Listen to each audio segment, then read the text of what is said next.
If you're wondering how to fund your next rental property purchase, I know it can be terribly intimidating, especially if you don't have a big chunk of cash sitting in your bank account. But the beauty of investing in real estate is that there are a multitude of ways to create and grow your portfolio.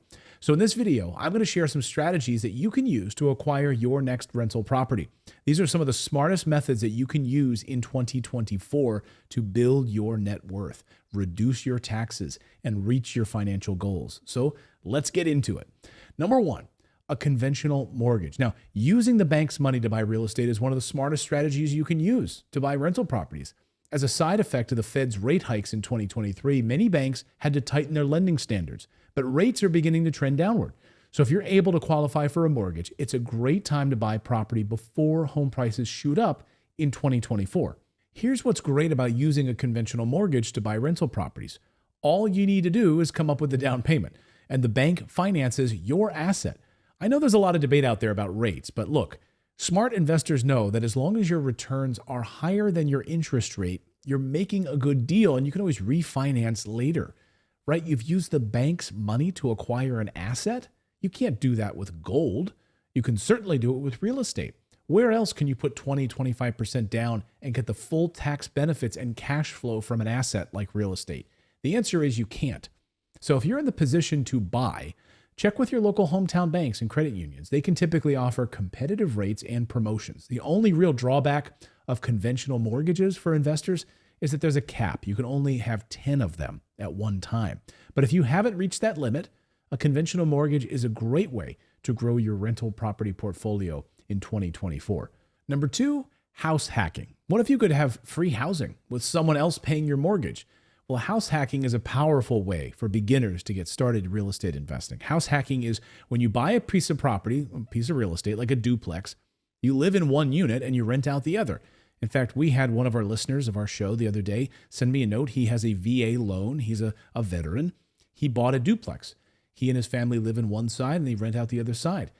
Imagine that. He's got a VA loan with 0% down that he was able to start to build a portfolio.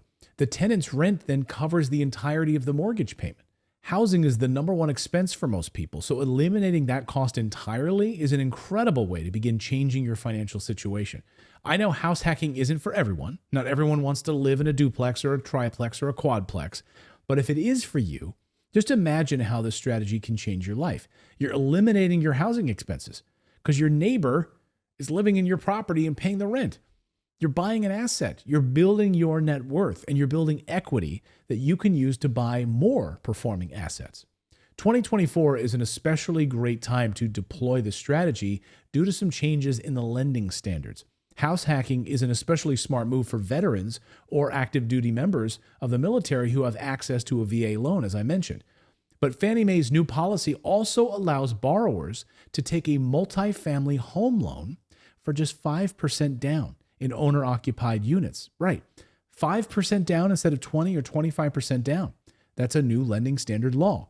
So if you're looking to break into real estate investing with few resources, house hacking is really, honestly, the ultimate way to get your foot in the door this year. Number three, a 401k loan. More and more people are catching on. I've been singing this for the past 10 years. The 401k isn't so hot. It's actually kind of terrible. But taking a loan from your 401k can be a great way to grow your portfolio, especially if you have a sizable 401k balance and no plans to leave your employer anytime soon. You can actually initiate a transfer from your 401k and use those funds as a down payment to buy your rental property. Yes, a 401k loan, not a withdrawal. It's your money. Why not make it work for you? It's sitting in your account right now in your 401k.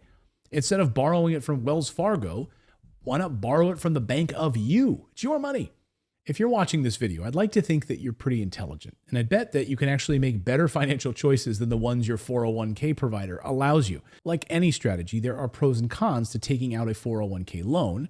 Like, okay, are you leaving that job soon? That might be a problem, right? No, you want to be at that job for a while because you're going to pay it back out of your payroll back into the account. So there might be certain options where it might not be a great fit for you, but it absolutely is worth considering. And it's one of the first ways that I ever bought real estate. I used my 401k loan to buy a property in Michigan, one of my very first rental properties. It's a fantastic strategy. Number 4, self-directed IRA. You'd be surprised how many people leave behind their retirement accounts when they change careers. But instead of letting those funds sit in old accounts, your money would be better utilized inside of a self-directed IRA.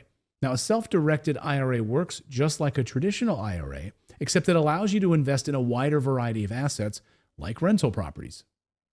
Number 5, private money. Using private money to buy real estate is a great idea for any investor who cannot or does not want to use a traditional financing route. A private loan is a short-term loan that's typically provided by an individual or an organization. Now, it can be as informal as your friend or as professional as working with a professional lender. Private money allows for so much more flexibility than any other loan type. You can expect much less red tape, but be sure to do your due diligence and take a look for credible lenders out there.